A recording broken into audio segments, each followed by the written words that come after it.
Hello po mga kababayan, kamusta po kayong lahat? And once again, welcome back to another episode of Simply Talkies Vlog. Ang pag-uusapan natin mga kababayan, it's all about the Dutertes. Tulad po yun nandyan sa ating thumbnail. VP Sara Duterte, sinungaling? Rodrigo Duterte, dumipensa na naman. Ayan, o kaya nagsalita na naman. Pero bago po ang lahat, i-flex po natin yung Haya Nature Resort. For more details, punta po lang po kayo sa kanilang Facebook page. At ganun din po tayo magpapasalamat sa lahat ng ating channel members. At ganun na rin po sa lahat ng ating followers, subscribers at nanonood ng ating mga videos. May God bless you all. So eto na naman po tayo, ang ating pong pag-uusapan at bibigyan ng opinion at reaction ay ang mga Duterte, the father and daughter. O tiyak, marami na naman pong magagalit sa atin, lalo na yung mga pro Duterte, no? Yung mga nasa kulto ng mga Duterte. O hindi ako nagsabi niyan, kayo na rin ang nagsabi niyan, no? Sabi niyo kulto kayo, di ginagamit na lang natin sa inyo. Kaya wala po kayong karapatan para magalit sa akin. Kayo na kasi nagsabi niyan. Kayo ang nagsimula niyan, kaya huwag kayong masasaktan, di po ba?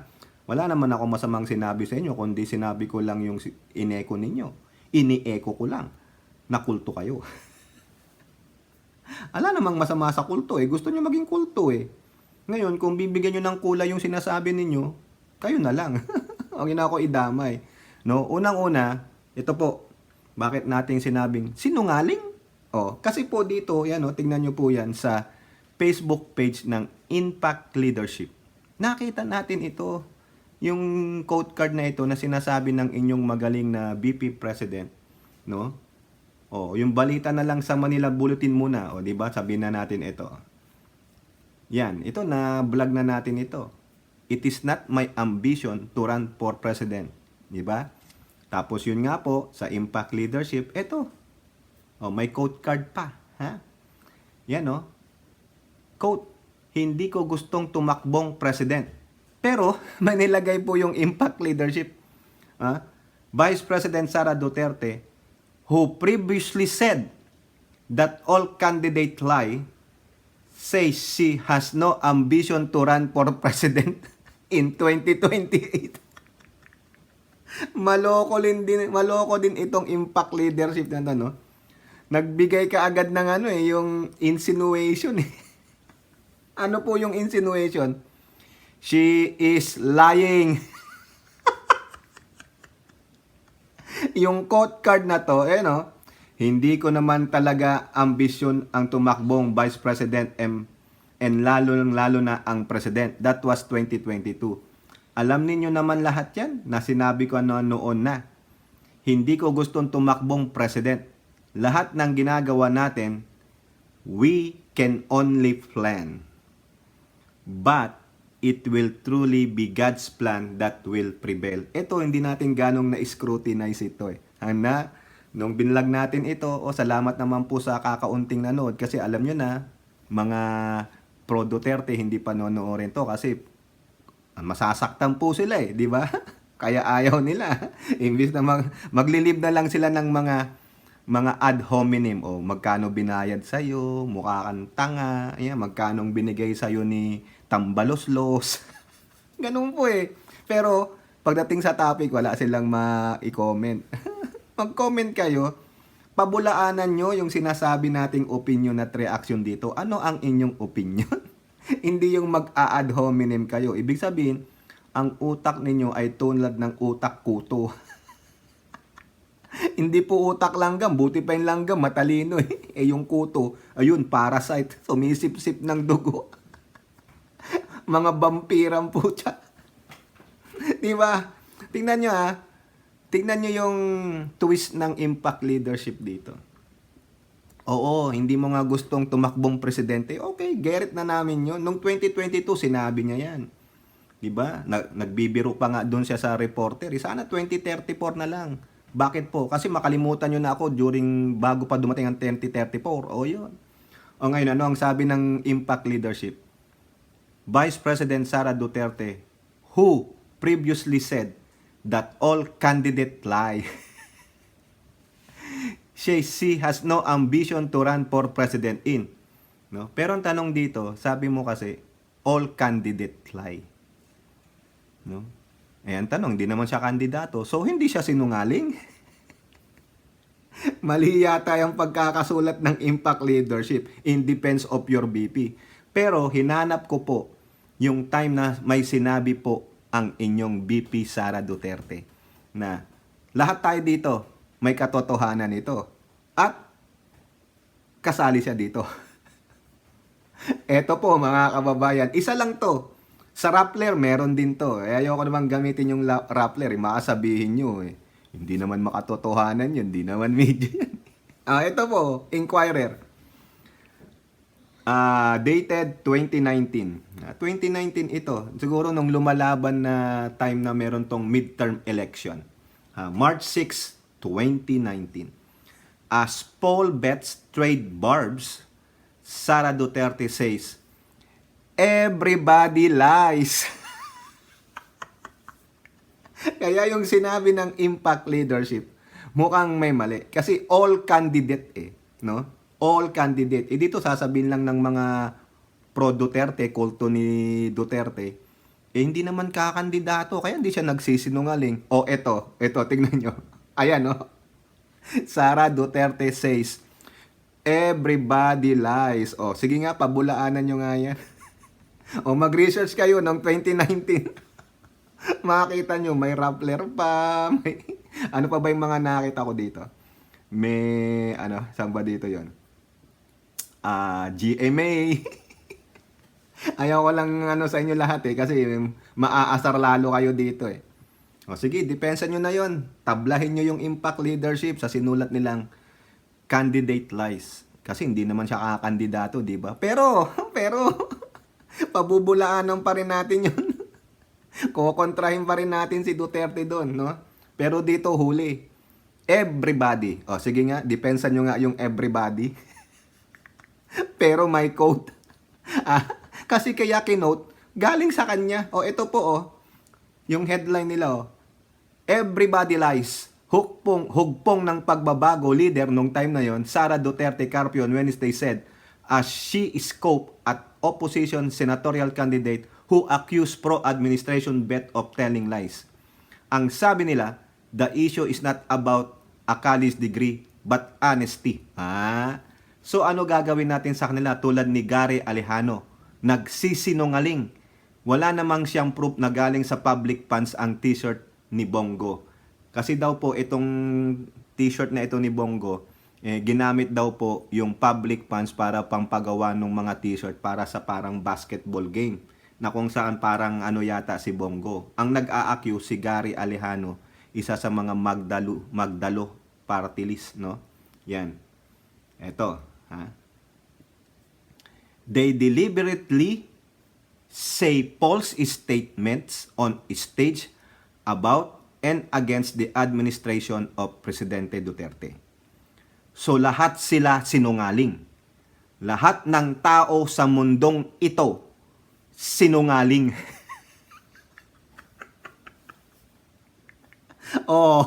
Sige nga, kontrahin nyo nga yan. Sa English, so they are all liars. Everybody lies. Sige nga, yung mga hindi nagsisinungaling. Bumili kayo ng Jollibee. Ikaw ba, Tokis, di nagsisinungaling? Ano ka? Hindi naman po ako Diyos para hindi magkamalit magsinungaling. Hindi po tayo malinis. Baka nga worst sinner pa ako sa inyo. Ayan Sige nga, kontrahin nyo nga yan. Everybody lies. Ngayon, anong sabi ng impact leadership? Dito, pwede nyo pang kontrahin ng impact leadership. Kasi sabi niya, all candidate lie. Hindi naman kakandidato ang BP Sara Duterte sa 2028 kasi sinabi niya po yan. Wala pong tuldok. Walang period yung sinabi niya. Yung period nandoon sa dulo pero ano po yung kataga na yun? Walang yung sinasabi natin kanina? Yung word na yun. Nakalimutan ko na naman. Ano bang word yan? Ay, Ay, nako, makakalimutin na tayo mga kababayan eh. Yung sinearch natin kanina, anong word yun? Ah, categorically. Absolute, without wavering, without a doubt. Sinasabi ko na sa inyo. Hindi niya po sinabing, tinutuldukan ko ngayon. I am very serious, affirmative. Huwag yun na akong tanungin sa issue na ito kung ako'y kakandidato ng pagka-presidente o hindi sa 2028. Wala pong ganun eh. Walang categorically na sinabi.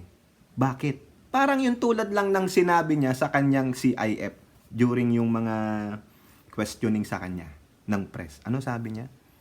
We can live without confidential funds. But,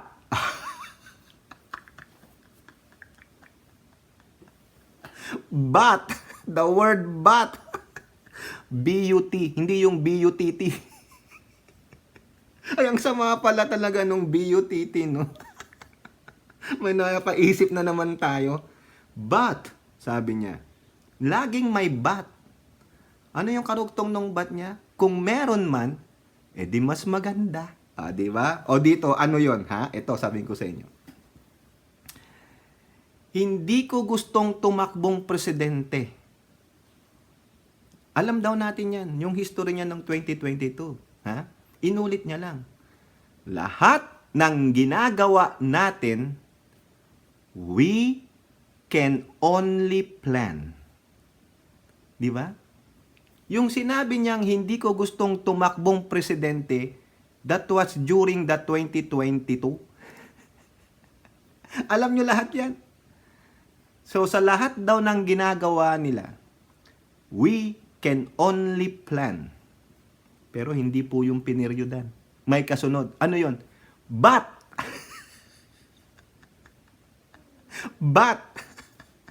it will truly be God's plan that will prevail. Period. Wala na. Yung sinasabi niya dito, sa akin pong opinion, no? Dinadagdagan ko lang yung vlog ko about this. Hindi ko gustong tumakbong presidente. Pero kung titignan nyo yung previous statement niya, hindi ko naman talaga ambisyon ang tumakbong presidente and lalong-lalo na ang president. Alam nyo naman lahat yan na sinabi ka noon. Kung noon na. Ha? Na sinabi ko noon na. Hindi ko gustong tumakbong presidente. That was before. Pero anong sabi niya dito? We can only plan. Pwede tayong magplano. O sige, takbo akong presidente. Yan ang plano ko. Ineko rin ng tatay niya. May sabihin sinungaling ang inyong dating once and mighty president fallen from grace. Di ba sabi niya? Magiging presidente yan. Maski na walang partido yan. Tatakbo yan. We can only plan. Magpaplano. No? Di ba? Everybody lies.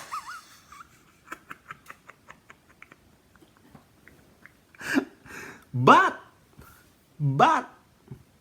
it will only be God's plan that will prevail. Di ba? Safe na safe. Walang categorically sinabi na, I will not put my name in 2028 presidential election. Matalinghaga pa rin. Dapat talaga inuusisa. Yan yung sinasabi ng mga followers nila, supporters, kulto nila na masyado pong magaling sa politika itong mga Duterte because of their very inscriptive, no? You have to use your brains to their jumbled maze-like statement. Ayan. The puzzled, no? The puzzling statement. You have to have these codes in combination, no? Ano yung technique sa maze, ano yung mga Rubik's Cube na combination, no? Para yung cryptic puzzling statement nila ay mahalukay mo. So dito, inaalod natin na hindi siya tatakbong presidente. However, they can plan. Pwede akong magplano. But, it will be truly God's plan that will prevail. Are you sure? Are you sure? The word you can plan. Okay, plano tayo. Mag-submit tayo ng ating candidacy form sa COMELEC. 2027 October. O, ayun na. But, it will be truly God's plan. Sa dami rin ng following mo, naniniwala sa'yo. Baka manalo ka. Di nagkatotoo yung sabi ng tatay mo, pero dito sa statement niya, her statement is always safe. Pasensya na kayo, ganyan ang interpretation ko. There is no categorical statement here that she will not run for 2028. Did she say 2028? Ang pinatutungkulan niya dito na hindi niya gustong tumakbong presidente is the year 2022. So that's why a lot of people doesn't believe her. Because your family already said that before. But look at what happened. Kumbaga na breakdown na nila yung iba ninyong cryptic puzzling statement. And everybody lies. That's what you said. Hindi lang candidate lies. Everybody lies. Tignan nyo po yung report sa Inquirer na yan. Ulitin ko sa inyo. That is statements of her. That's categorical. Di ba? Di ba? They deliberately say false statements on stage about and against the administration of President Duterte. So lahat sila sinungaling. Lahat ng tao sa mundong ito sinungaling. Ngayon kung hindi po totoong sinabi yan ni Duterte, dapat dinimanda niya na itong Inquirer. Ayan. Di ba? Huli. Huli ko. Ayun ang aking interpretation. Bahala kayo. No? Siguro yung iba sa inyo, sinabi nyo, sinungaling yan. Hindi totoo yung sinasabi niyang ganyan. Kung totoo man ito na hindi siya tatakbong presidente, dapat sinabi niya. You have to categorically say it. I will not run for president in 2028. Yun. Maniniwala ang tao sa iyo. Kung maniniwala pa sa iyo. Pero ang sabi mo, we, therefore kayo, can only plan yung mga team mo, but there always be a but, a contrasting. Di ba? Tingnan nyo ang ano ng but. Hindi po puet, ha?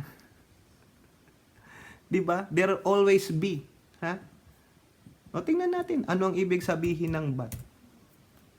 Ha? Conjunction. Di ba? Used to introduce a phrase or clause contrasting. Tama tayo. Di ba? Kumbaga, ito, pero, ayun. It will be God's plan. Pwede akong magplano. I can set things in order. Pero, kung gusto ng Diyos, sige, paano malalaman kung gusto nga ng Diyos? Gagamit ba siya ng propeta? Para kausapin ka? O ito na ang gusto ng Diyos?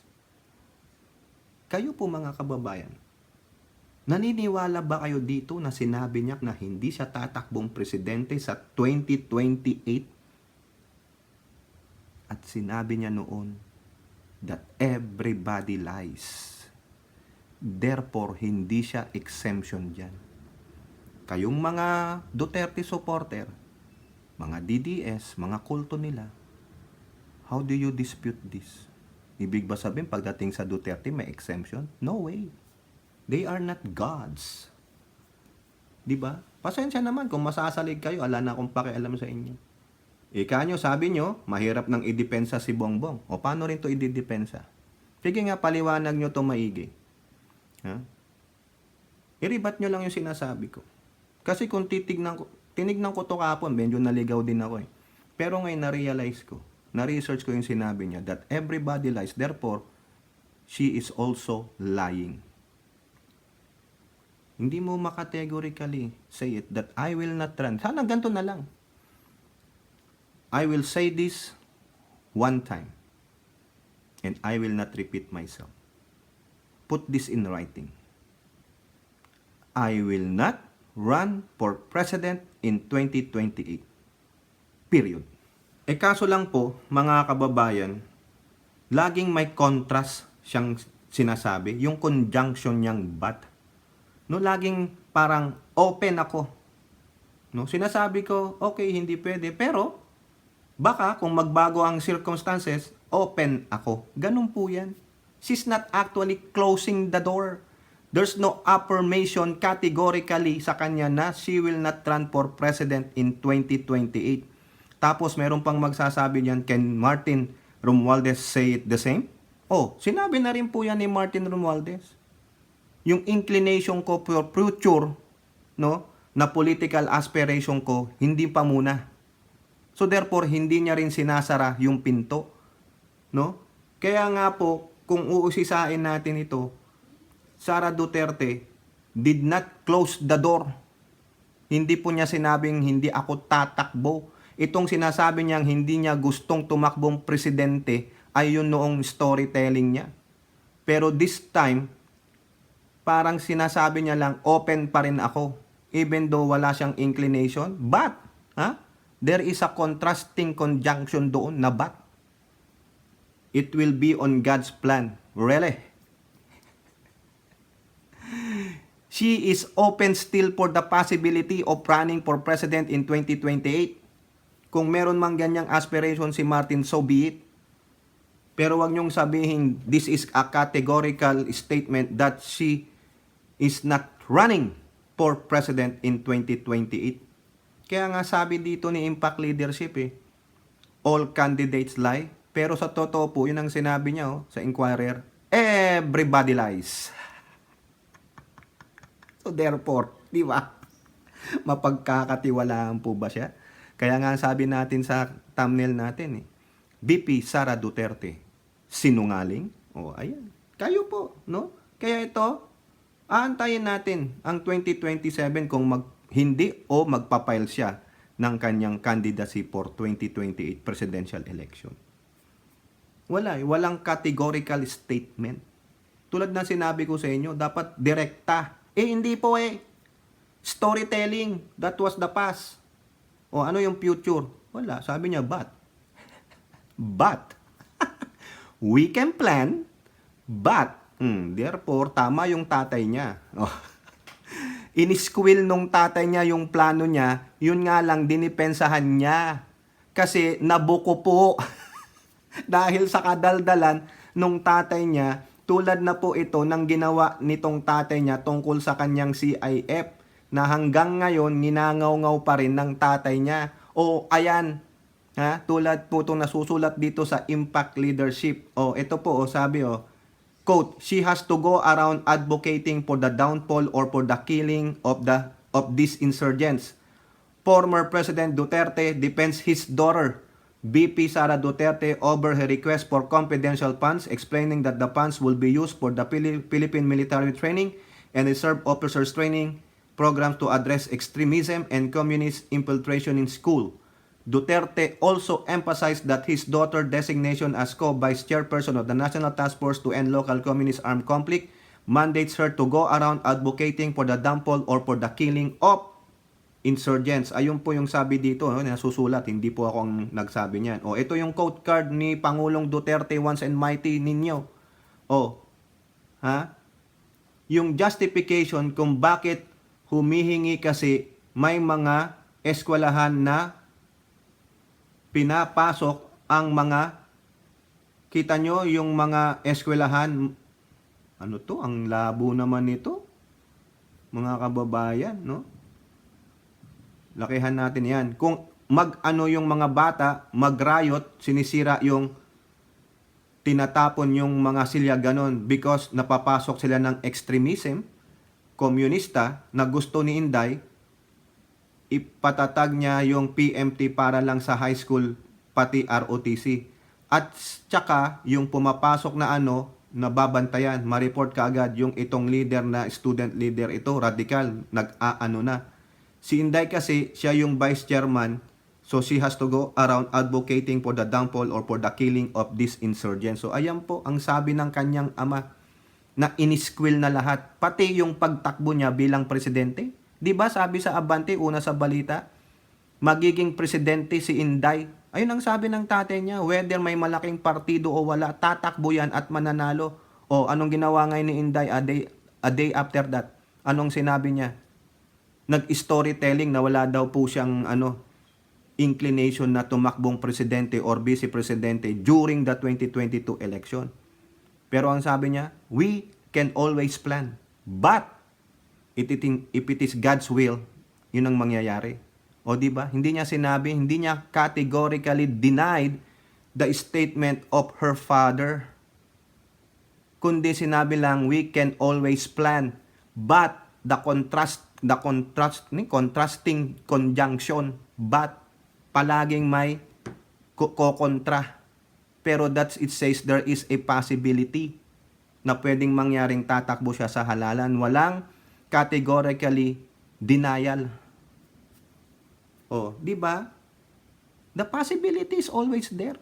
Nagbabago ang panahon. Kaya ganun din ang nangyari sa kanya sa 2022. Nabulgar lang ngayon dahil yung sa tatay niyang sobrang ngawa, sobrang maingay. Iyan. Dahil sa kaingayan din ng tatay niya, yun ang nangyari. Nakasuhan siya o nabulgar pa kung saan dapat gagamitin yung CIF. Maganda naman yan. At at the same time, vice chairman siya ng NTF-ELCAC. May pondo rin naman na CIF ang NTF-ELCAC Intelligence di ba? Marami po ang dinaniniwala dun sa sinabi niya na she will not run. No, intindi nyo maigi. There is a storytelling. Pero titingnan nyo yung statement niya on the latter part, there is a possibility still kasi walang categorical denial. Hindi niya in-specify. Di ba? Wala siyang sinabi na I will not run for president in 2028. Wala po. Kayo nagsasabing yung sinabi ni Harry Roque na Amy Sara tandem, totoo pa rin yun. Kasi wala namang denial Ang dininay niya, yung storytelling niya lang nung 2022, but the denial for the 2028 national election for presidential race, wala. Kunwari lang yun. There is a very cryptic and puzzling statement like in a maze or a codex na hindi nyo ma-break. Pero ang ibang tao po na ina-analyze yan, they already break it down. Ano yon? Everybody lies. Kayo po, ano pong inyong masasabi? Comment down below and don't forget to like and share. Hope to see you on the next videos. Bye-bye. God bless.